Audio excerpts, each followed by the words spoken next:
இந்த செடி வந்து கற்பூரவள்ளி செடி. இது வந்து அவ்வளோ மருந்து குணம் இருக்குது அப்படின்னு சொல்லிட்டு மருந்து புக்கில் நான் படித்தேன். அவ்வளோ மருத்துவ குணம் இருக்குது. அது இல்லாத வந்து லக்ஷ்மிக்கு ரொம்ப பிடித்தமான செடி அப்படின்னு சொல்கிறாங்க, லக்ஷ்மி தேவிக்கு.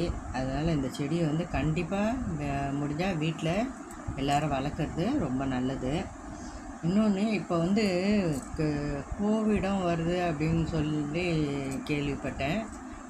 அதுக்கு வந்து இந்த கிளைமேட்டு மாறி மாறி வர்றதுனால இந்த செடியை வந்து இலை காம்பு எல்லாத்தையும் வந்து நல்லா ஒடிச்சு போட்டு நல்லா கஷாயம் மாதிரி வச்சு குடித்தாக்கா உடம்புக்கு அவ்வளோ நல்லது. அந்த மூச்சு விடுறது கஷ்டமாக இருக்கிறது, அப்புறம் சளி தொந்தரவு இதெல்லாம் கண்டிப்பாக வந்து குறையும்.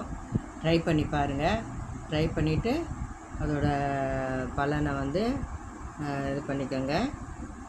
தேங்க்ஸ் ஃபார் வாட்சிங்.